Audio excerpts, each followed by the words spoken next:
If you find your passion, you're gonna have this tremendous energy. It's sustainable energy. But momentum requires you always do the next thing to keep the momentum going. And the reason you get yourself in a passionate place is so that you change your life, and the only thing that changes your life is making a decision. So while you're in this passionate state, that's where you make decisions. You don't make decisions when you're like, oh, I don't know, what do you think? All right, let's decide. If you make a decision in a state without momentum, if you make a decision from a place where there's no passion, you are not gonna get momentum. It'll kill momentum. It's decide, commit, and resolve.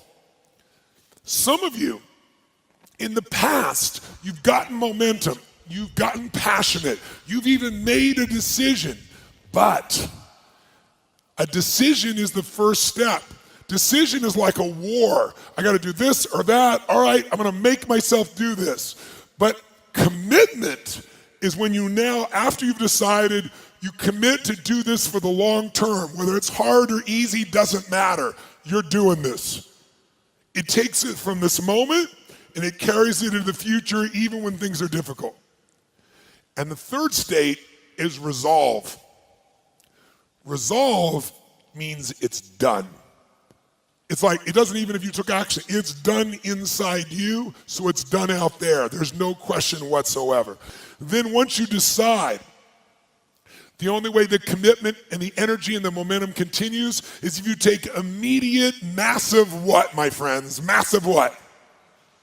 Write down in your notes, massive action is the cure-all. Massive action is the cure-all. If you're having a difficult time with something, your relationship isn't where you want it to be, your finances are not where you want to be, your body's not where you want to be, your business is not where you want to be, you need to take massive action. And if that doesn't work, try something else. If that doesn't work, try something else. Keep going with massive action and you will find the way because it will give you momentum. If you want to grow a business, I can teach you a million strategies that will change you overnight. And if I get you to use a strategy and grow your business 30% like that, you are gonna get so excited that your story about your business will change, won't it? You're like, I can rip this open. I'm gonna make this thing 100% more profitable. That's why 80% of those people, I can grow them 30 to 130%. Because once I get into momentum, people's story changes. And when their story changes, the third and most important thing changes, their state. Because that's what really changes it all.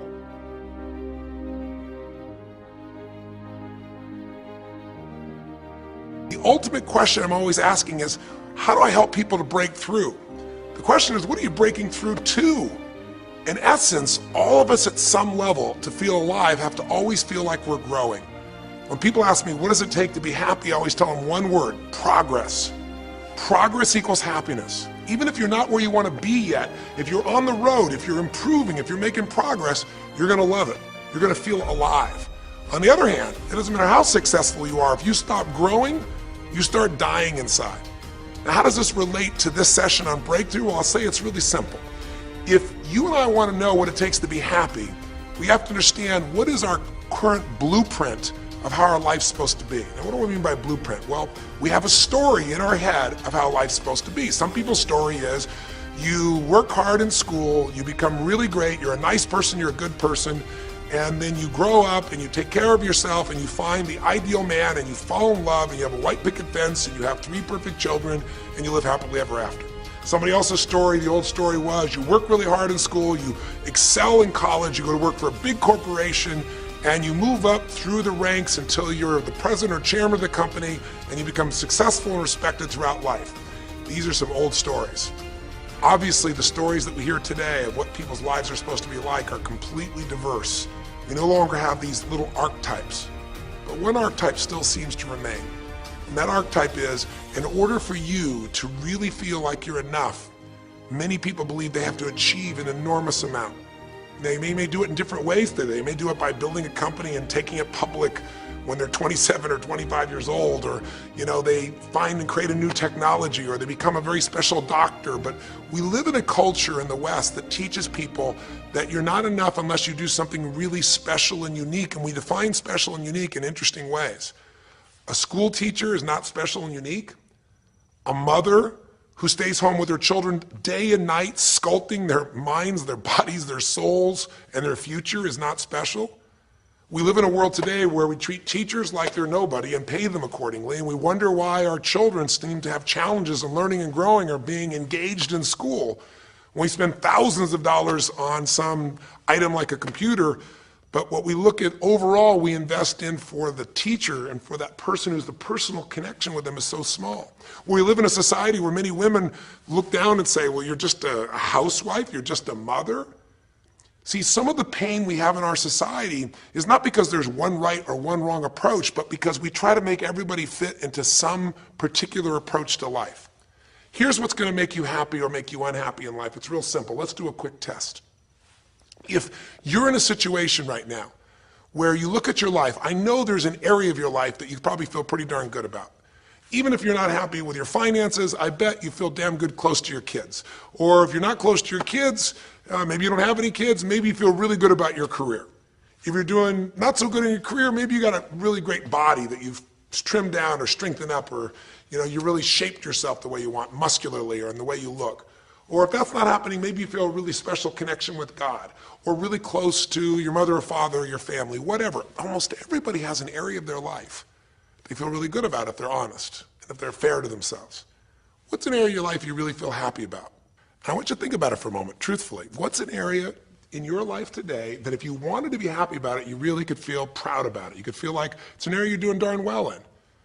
And if you're really hard on yourself, there's still an area. What's an area? I want you to think of it right now. And I want you to think of that area, whether it's your body or your finances or your career or your intimate relationship or your relationship with your kids or your relationship with your creator, whatever it is. I want you to think about, why are you happy with that area of your life right now today? Why are you happy with that area of your life right now today? Really think about it. If you were in a seminar with me, I'd have you write this down. And if you can put me on hold here for a second, because I'd like to reveal to you what the formula is for happiness. And if I say there's a formula for happiness and here's what it is, you're going to go, yeah, sure, that's what he says. But if you put down the answer and we can see the formula is real without me telling you what it is, you get to look at your own life and say it matches. You're going to know this is right. So you could stop this right now if you want, put me on hold, and just write down what's an area of your life you're really, really happy about, you're really pleased with, or you could be if you wanted to focus on it. And why are you happy with that part of your life right now? Even if you're not happy with everything, what's the area you're happy with and why? Put me on hold right now, or if you're not going to do that, just think for a moment. Why? Specifically, be real. Why? Now, when I ask this, if you turn me back on now, if I ask this of an audience, I'll have people write this down for a few minutes, and I'll call on people, and I'll say, share with the person next to you first. What are you happy about, and why are you happy in that area? And be specific.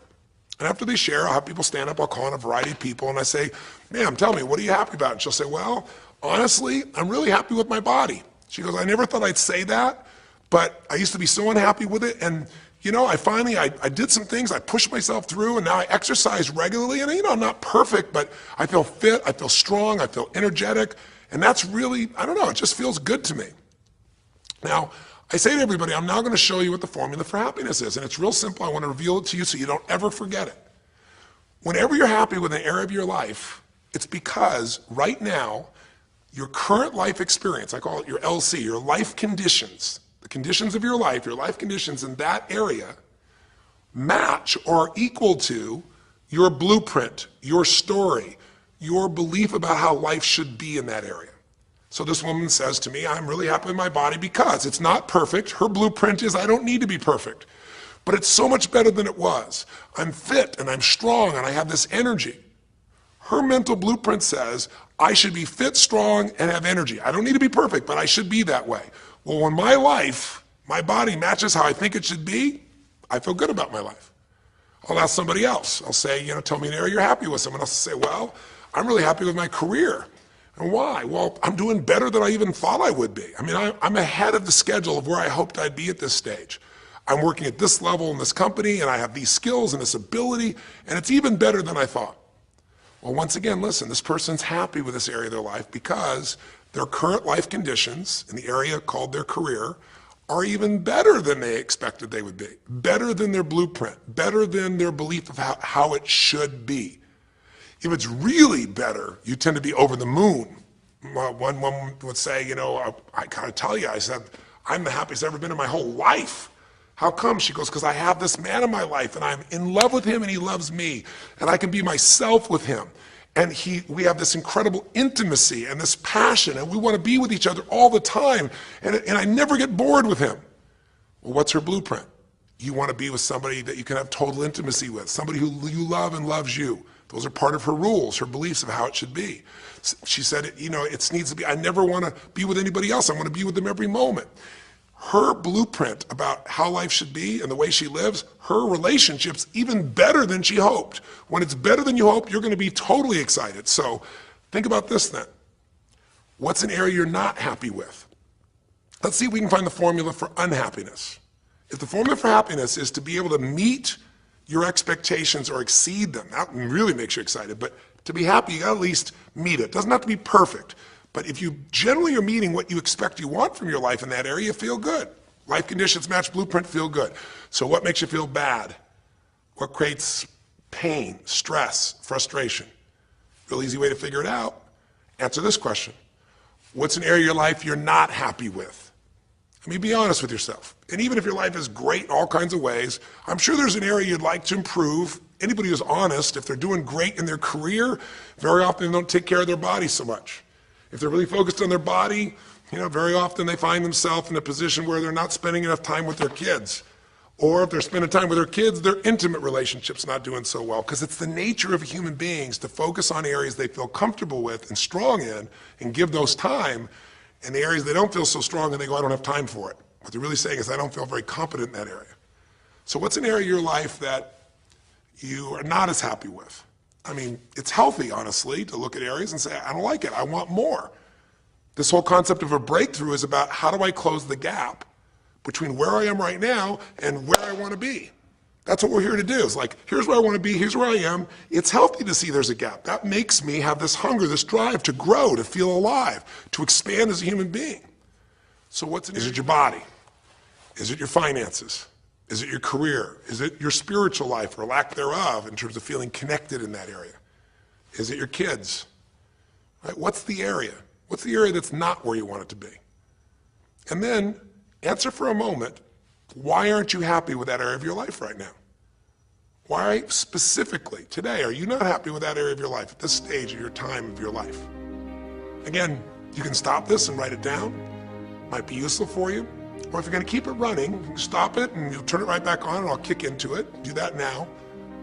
Or if you kept it running, then I'll give you what happens. I have people write this down and they don't like this exercise so much.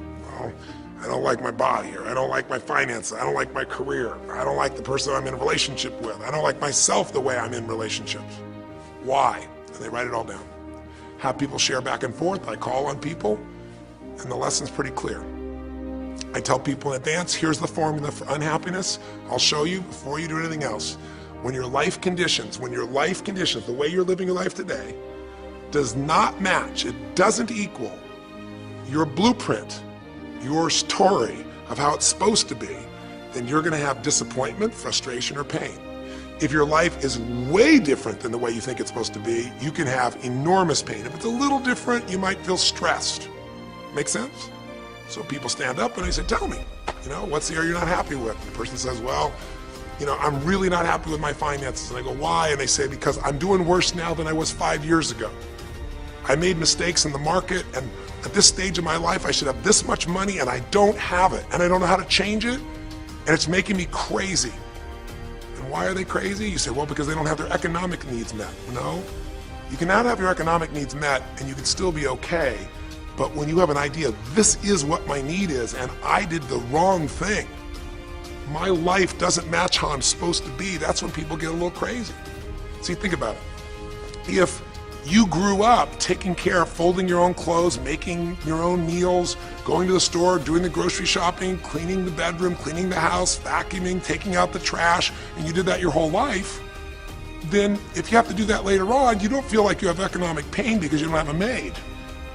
But if you grew up in an environment where everything was done for you, you never have to work, and now suddenly you have to work incredibly hard to just pay enough money to pay your bills, and all of a sudden food is building up and the house is dirty and your clothes aren't folded and nothing matches, you might find yourself really angry and frustrated because you have a different story about how life's supposed to be than how it is.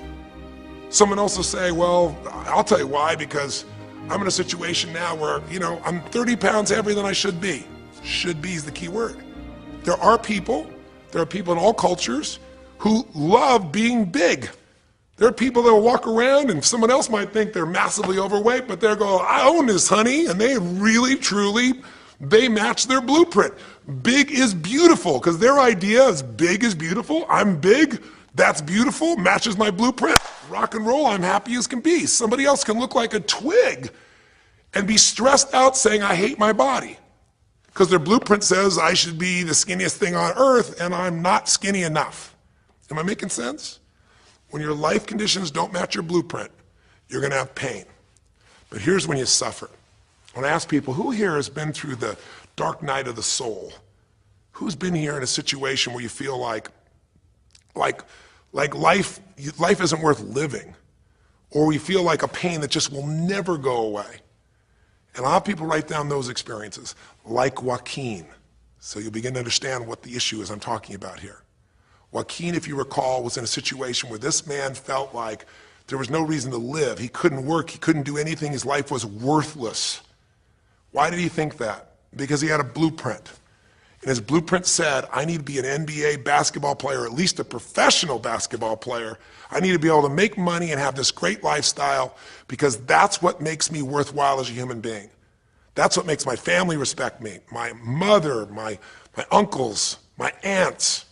I'm the successful one in the family and I make the money. I support everybody. He's a good man. He didn't come just to be successful. He took care of his mother, his family. He tried to be an inspiration for people.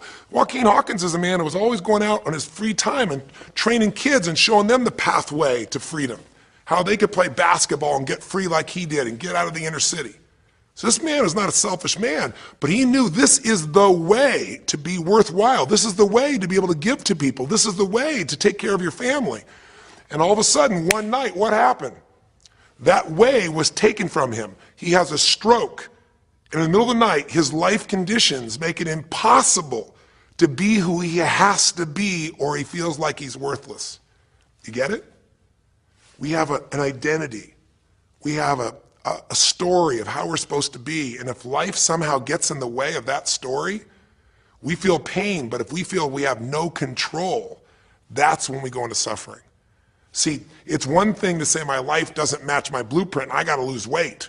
That might stress you out. Or my life doesn't match my blueprint, I'm not in a relationship, I gotta get in one. That might motivate you even. You might not like it, but you're gonna find a way to get in one. Or my career doesn't match how I should be, you could change it. But when you start believing that your life doesn't match your blueprint and you have no control to change it, you're helpless, that's when people suffer. And so this week, for your breakthrough, it's a chance for you to start to take a look at your blueprint anywhere you're really having pain. Hey, look, if you're doing great in some area of your life, celebrate it, of course, and I'm sure there are many areas you are. But life is really a series of growth spurts. I mean, two things in life make you feel alive: growing and giving. And what's really wonderful about this man, Joaquin, is he was constantly growing, trying to get better, trying to be a better teammate, a better basketball player. Think about it. When he didn't make the teams and he didn't make the NBA, he didn't give up. He worked even harder. The guy was always striving to become something. And he became it, and he achieved it, and then life took it from him. Isn't that the common denominator with so many of the people in the stories of this 6-part series that you saw, these 6 specials? I mean, Frank and Kristen had a blueprint of what life was supposed to be about. We're supposed to get married and have children, and we're going to have our own business. And all of a sudden, life doesn't match the blueprint. And suddenly, there's depression. Because in their case, they said there's nothing we could do. But they were wrong. They were wrong because they discovered, and Frank discovered, I can make a difference to my wife. The chair, even though I didn't create this and didn't ask for it, this chair does not define me. I can become more than I was before. I can have the impact with my wife. I can have children. We had to change his blueprint because we couldn't change all the conditions of his life. Does that make sense? I couldn't get him to physically walk again. Maybe someday he will, but we can't count on that. What we got to count on is that he can be fulfilled by seeing he isn't helpless. And I did that through a series of experiences that violated what he thought he couldn't do. The same thing was true with almost every one of the people we worked with at some level. And in Joaquin's example, it was also true. Joaquin said, well, I can't ever have this quality of life again because I'm not a professional basketball player. And he was locked into that mindset, and all of us get locked at times. But to his credit, to a system of steps, we were able to break him out of that. We were able to get him to see that he isn't helpless. Because here's your choice. Watch this now. If you're suffering, if you're in pain, your life doesn't match how you think it should be, and you think you're helpless to change it, now you have only 3 choices. Choice 1, blame something. And that's what Joaquin did, if you recall. He blamed his coach, he blamed what happened to him, and of course these things were outside his control. But he blamed his coach. And a big part of the healing, if you watch this session, was bringing his coach in and getting him to see, hey, you know what, all that anger, all that resentment inside of you, Joaquin, A, it's not based on the truth, and B, like Nelson Mandela said, you know, having resentment in your soul is like drinking poison and hoping that your enemy will die. It doesn't work that way. And when Joaquin was able to break out, his breakthrough was a change in perception, to realize this coach wasn't stopping me. I just felt like I lost everything, and so I don't know how to change it, so I'm looking for something to be mad about, someone to blame, so I don't have to blame myself, or I don't have to feel so helpless. Because when you're angry, you don't feel so helpless. You feel strong for the moment, even though it's a fake strength. When he was able to make that breakthrough, he could stop blaming, because these are your 3 choices. When life doesn't match how you think it should be, blame something. An event, someone else, or yourself. As we talked about earlier in this series, blame games just destroy you. There's no progress when you blame. For the moment, you feel okay, but nothing changes. What are your real choices? You only have 2 choices in life. If life doesn't match your blueprint, you either have to change your life. That is, you got to say, you know what, my body isn't there, I'm going to go work out. My relationship isn't there, I'm going to change it. You know, I'm not making what I got to make, I'm going to retool, I'm going to get a new skill, I'm going to go back to school, I'm going to start a business, I'm going to do something. You have to do something to change your life. Or, in order for you to be happy, if you can't change your life, you're going to have to change your blueprint. Usually in life, it requires a little bit of each. Does that make sense? And if you change your life and change your blueprint, you can have an extraordinary life. And what you witnessed this man do was, once he let go of his anger and his denial, once he started to look at things, he began to find, by spending time with his family, that he was worthwhile being loved whether he played basketball or not. Of course, professional basketball was no longer a part of it. And we got to get Joaquin to shift that. And Joaquin is a metaphor for all of us, because all of us are going to have times in our life when what we want or think life should be like isn't going to match how life really is. Those moments, if we blame, our life goes into pain. If we change, we can change our life and match our blueprint. But we have to also know when it's not within our control. And that's how we're able to make a shift and change what our story is for our life, what our expectations are, not by lowering them, but by changing what that model really is. I hope this makes sense to you. I'll give you a great example. Years ago, I do a lot of work with business people, celebrities, people of all kinds of walks of life. And I was dealing with a group of people, and they knew a very, very powerful celebrity.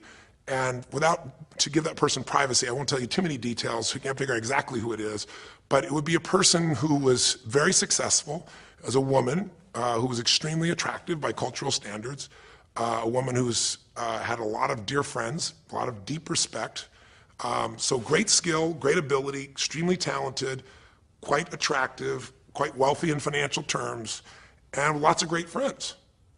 This would be, for most people's idea, the ultimate blueprint. If your life matches that description, you must have an incredible life. But ironically, this particular individual, as famous as they were, was depressed all the time. They had seemingly everything, and yet the person was depressed. How do you get depressed when you're smart, and you're strong, and you're beautiful, and you got great friends, and you're rich, and you're famous? Well, It's real simple. People said, I don't know what it is. Everyone's tried to help her. She's been through counseling. She's got all these different drugs. Nothing's working. She's taking antidepressants and she's still depressed, which is not uncommon, by the way. Because if you change the way you feel physically, but you still see your life doesn't match how you think it should be at some level, and you feel like you're helpless to change it, you're going to be depressed. So I said, bring her to me. I said, I can help her. I know that sounds like hyperbole, but I absolutely can help her. Well, how do you know that, Tony? Because I already know what the problem is. I know if someone's depressed, it's because they feel helpless because their life doesn't match how they think it should be. I just don't know what her blueprint is, but we'll find out what it is, and we'll either help her change her life, or we'll help her change her blueprint, or both. Long story short, and very quickly, I'll tell you the core of it. She came to me and she spent maybe the first half an hour telling me, apologizing, saying, I know I should be happier. I know it's silly for me to be depressed. I don't know why I'm so depressed. I know I should be grateful for what I have, and I am grateful. And it was all these reasons why she knows she should feel good, but still didn't. And I tried to finally explain to her, listen, I don't care about that. I care about you. The fact that you're not happy has nothing to do with what you have or don't have. The fact that you're not happy is that your life doesn't match the way you think it should be. And you have some idea of how you think it should be. And worse, if you're this depressed after all this time, you feel like you can't do anything. You have no power to change it. You feel helpless. And she looked at me in a certain way and I said, so what is that? What did you want your life to be like? She goes, well, it sounds stupid. I said, it's not gonna sound stupid to me. She said, well, I don't know. I just always, since I was a little girl, dreamed that I would be married and I would have 3 basically perfect children and they would love me totally, and I loved my husband, he loved me. And I said, okay, so how's that working for you so far? And she said, well, I think you know, she's a pretty famous person. She said, I'm divorced twice, I have no children, and I'm now X age. And to give you a clue, that age would be an age where having a child, your own natural child at least, barring a medical miracle, is not going to happen. So I said to her, well, why don't you just adopt? She goes, no, that's not it. And so what I had to dig under is, remember we talked in one of the earlier sessions about there's the surface problem and then there's the deeper desire or need. So I said to her, I said, well, what if you couldn't have the husband but you could have the kids? And she smiled and she said, I'd take that. I said, well, why not adopted kids? She goes, no, it has to be my own blood children. So I kept digging to find out what was behind her blueprint. Because your blueprint is just a projection of what you think you need to be happy. But as human beings, we're notoriously ineffective at knowing it's going to make us happy. So much that we think we're going to make us happy, we get there and we go, is this all there is? So many things that we think are going to make us miserable and we can never deal with, we go through it and we can handle it. We're not good at projecting these things. All kinds of studies will show this. So I said to her, well, what are you hoping to get from these 3 children? Why do they have to be your blood children? And she finally said, well, if they're my blood children, I know they'll always love me. They'll never leave me. What was she looking for? Unconditional love. She had this big blueprint that said, White House, picket fence, 3 children, perfect husband, all these different things. But what was behind that was a need to feel like she could have love that would be certain and wouldn't go away. So I can help her meet that need. So I said to her, I said, well, maybe one reason you don't have a husband is because every time you look at one, you're trying to figure out if he's going to get you those 3 kids in time and how that's going to happen. And maybe he feels a little stressed when you're looking at him this way because he can feel what's going on behind your bed, even if he doesn't know what the words are. And she started to laugh. She goes, I guess I've probably been that way a good portion of my life. And she goes, people wonder, why I'm so uptight. I said, you're uptight because you felt like you're running out of time trying to meet some picture. But I said, all you really want is love. I said, don't you have a lot of love in your life? Tell me about your friends. And gradually, I got her to start seeing this love that she was trying to get was already here. It didn't match the picture. Maybe we could paint a new picture of what life could really be like and make sure that picture met her deepest needs. That's basically what we did with Joaquin. Joaquin wanted to be a professional basketball player because he loved basketball, yes, but also because he wanted to be that man who was a leader. He wanted to be the man who was the good man. He wanted to be the one who brought energy to people. He wanted to be the man people would look up to. He wanted to be the man who could take care of his family in style, all of his family, not just his daughters and his wife, but other people as well. Underneath it all, he wanted to know that he mattered. And through the process that you saw in this show, he began to find out that he didn't need to be angry at the world, that yes, his blueprint was taken from him, but his soul and his ability to be a special human being that could touch other people was not taken from him. That maybe his real gift was his ability to inspire young kids, his ability to get himself to do whatever it took. How did he become a professional basketball player? Unbelievable discipline, unbelievable drive.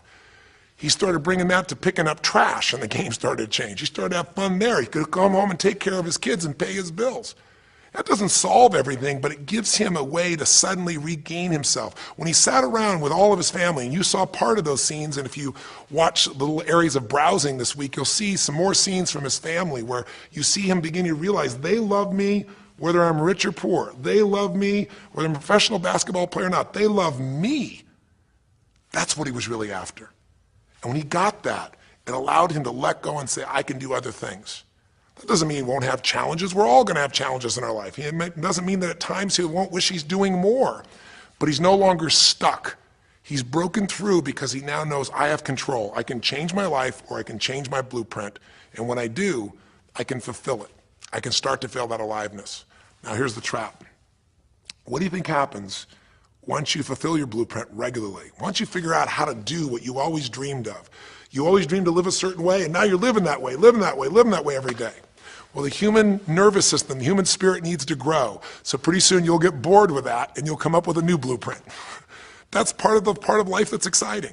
See, if you and I from this day forward are going to be happy, just remember what we've said. It takes two things, grow and give. A meaningful life comes from growing, that sense of progress, and it comes from having life not just be about me, but about we, doing something that makes me feel connected to other people besides myself. That growth, that sense of contribution fills a deep spiritual need that we all have. If you are unhappy in your life, you got three choices, really two. Blame, that's not a choice, it's not going to work. Don't blame someone else, don't blame the event, don't blame yourself. Just figure out what you're going to do to change your life. That's my specialty. If you like my coaching or my team's coaching, come visit with us. Come to an event. Come get a coach. Come through a program, and we'll guide you through it more than just a few minutes like this, and we'll do it directly in an environment that'll shift you. Or change your blueprint. You're going to have to rewire what's going on inside, and that's what we focus on as well. So I hope this journey has been an interesting one for you. I hope it's opened up your eyes to what it takes to go from where you are to where you want to be. It takes changing your emotional pattern. It takes bringing presence to your life. It takes realizing you have no problems compared to somebody else and putting your life in perspective. It takes the ability to deal with those extreme stresses that happen in your life by questioning your limiting beliefs. And again, we'd love to coach you and show you how to change those in a permanent way where it happens automatically, just like lifting weights so often until the muscle's always there and you find yourself able to follow through. It takes for you to be able to figure out how to deal with crisis and how to turn it around. It takes facing your fear. It takes pushing yourself through what used to stop you. It takes putting yourself in a position where you connect to what's more important than just yourself, what you value than just yourself. And it takes, I think in this case also, the ability to realize that no matter what happens to you, you're more than that moment. You're more than the story you think you're supposed to be. And that even when you're not matching what you think you need to be, maybe there's a reason for that. Maybe you're having to find a different part of yourself that's going to fulfill you at a much deeper level. Sometimes failing to get your goal gives you your destiny. I can't tell you how many people I've known over the years who had an idea of what they thought their life was supposed to be like, and they didn't achieve it, and they felt miserable and upset and frustrated, and one day an opening happened, and they went, oh my God, thank God that didn't happen. I think it's Garth Brooks had a great song, and it's a song about when he was in high school, and he was in love with this girl, infatuated with her, and she didn't even know that he existed. And he prayed to God every day that she would notice him, that she would fall in love with him. And then sure enough, she never did. He was so disappointed. His blueprint didn't match. His life didn't match it because she didn't even know he existed. And he felt this suffering. He could do nothing to turn it around. Well, 15 years later, he became a guy named Garth Brooks, somebody everybody knew, and he could rock, stadiums with his energy and his song and his music. And he goes back to be at his high school reunion. I think it was his 15-year reunion, if I remember correctly. I don't remember the exact year, but all I remember is he said he saw that woman that he was so obsessed by. He was looking forward to seeing her. And now he was Garth Brooks, and he met her.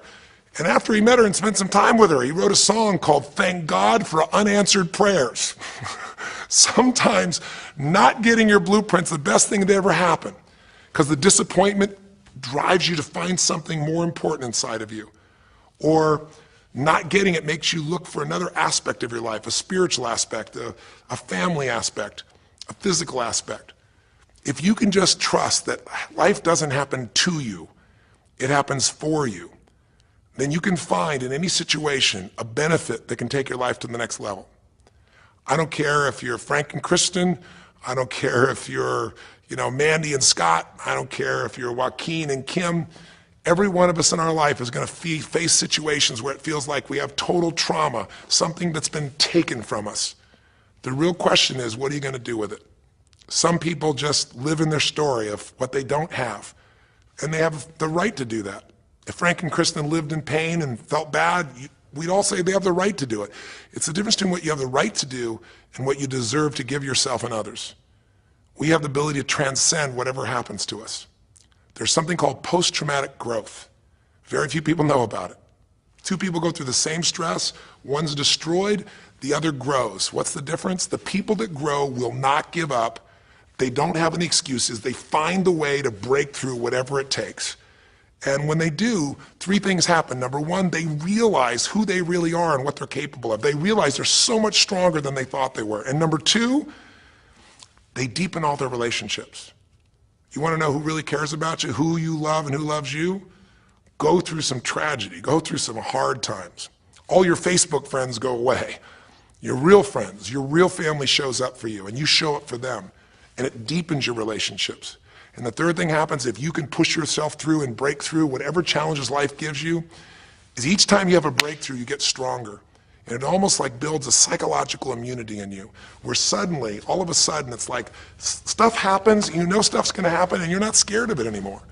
Because after you've been through a stroke, after you've been through, losing the use of some of your body, your senses, after you lose a family member, and you break through to that, you get to the other side, it's like, give me your best shot, life.